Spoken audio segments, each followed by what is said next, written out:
بہت سے لوگ کہتے ہیں کہ مجھے کیسے پتا اللہ مجھ سے خوش ہے. اسکالرز اس کا ایک جواب دیتے ہیں کہ اگر تیرا نماز پڑھنے کا دل کر رہا ہے اور کوئی نیکی کرنے کا دل کر رہا ہے تو یہ ایک سائن ہے اللہ تم سے خوش ہے, کیونکہ توفیق اللہ کی طرف سے.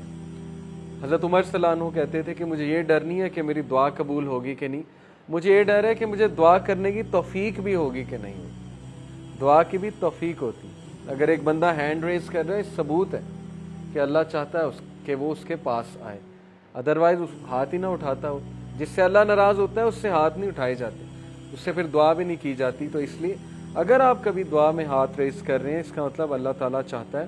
سو if you want to know how you stand before the lord, before the king, اگر آپ یہ جاننا چاہتے ہیں کہ آپ کا کیا مقام ہے اللہ کے سامنے, بادشاہ کے سامنے, پھر یہ دیکھیں کہ آپ اپنا ٹائم کیسے اسپینڈ کر رہے ہیں. بڑا سمپل کرائٹیریا, آپ کا ٹائم کہاں جا رہا ہے. اگر تو اچھے کاموں میں جا رہا ہے, پروڈکٹیو کاموں میں جا رہا ہے, اچھے کاموں میں بہت سی چیزیں, ضروری نہیں اچھے کام سے مراد نماز ہی ہے, وہ تو پیک کا اچھا کام ہے. اچھے کاموں سے مراد گھر کے کام بھی ہیں, اچھے کاموں سے مراد کسی کی مدد کرنا بھی ہے, اپنی ذمہ داری کو نبھانا بھی اچھے کام میں آتا ہے.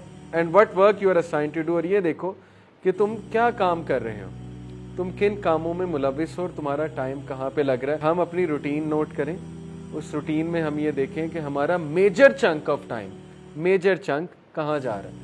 اگر اس میجر چنک میں 6 گھنٹے انٹرٹینمنٹ کے ہیں اور نمازیں کچھ اس طرح کی ہیں کہ 2-2 منٹ میں فارغ کر رہے ہیں ہم, تو پھر سویر تزکیہ کی ضرورت ہے. اوکے, اور اگر اس میجر چنک میں جو ہے وہ زیادہ اچھے کام ہے تو پھر یہ خوشخبری کی بات ہے, بہت اچھی بات ہے. تو اپنے ڈے کا محاسبہ کریں, انالیسس کریں, اس کی منتھلی رپورٹ بھی بنائیں. یہ کام اگر آپ کرنے بیٹھیں گے, آپ دیکھیں ہدایت کیوں نہیں آتی, تبدیلی کیوں نہیں آتی. جب میں چینج ہوا تھا میں نے پورا ایک فولڈر بنایا تھا, فولڈر آپ کو دکھاؤں گا, اور اس فولڈر کا نام سیلف اکاؤنٹیبلٹی رکھا تھا.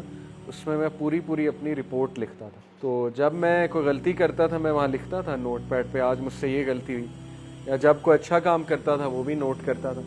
تو اس سے بہت کچھ آتا ہے. آپ کبھی لاسٹ ہونا اور وہ ڈاکومنٹس کھول لیں تو آپ کو بڑا فائدہ ہوتا ہے.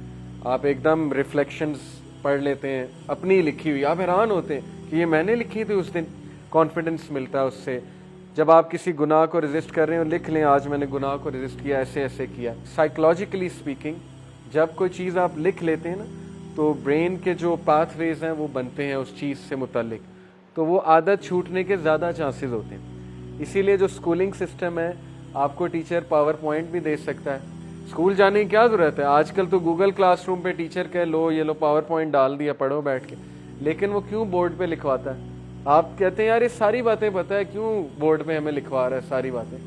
کیونکہ اس کے پیچھے سائیکالوجی ہے کہ آپ جب لکھو گے آپ کو وہ چیز یاد رہے گی اور زیادہ چانس ہے کہ آپ وہ چیز ریپیٹ کرو.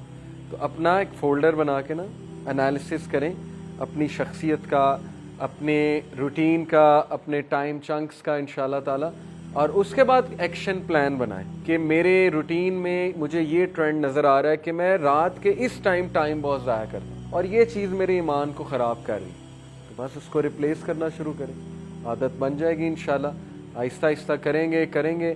Replace this thing with book reading. رات کو یقین کریں کوئی ناول پڑھ لیں, اگر اسلامی بکس نہیں پڑھنی ناولس پڑھ لیں, قیامت کے سائنس پہ بک پڑھ لیں, کوئی سلف کے کوٹس کے اوپر بک پڑھ لیں. دارالاسلام کبھی جائیں, اتنی بہترین کتابیں آج کل آ گئیں, ان کو بک ریڈنگ سے انشاءاللہ آپ لوگ آہستہ آہستہ اپنی ہیبٹس کو ریپلیس کریں. اس طرح تبدیلی آئے گی. ادروائز صرف ایک لیکچر پہ آنے سے چینج نہیں آئے گی, کیونکہ یہ ہم سن کے چلے جاتے ہیں. تو تبدیلی لانے والے انشاءاللہ آپ ہیں, اور اللہ سبحانہ و تعالیٰ آپ کے ایکشنز دیکھ کے آپ کو ہدایت میں انکریز کریں.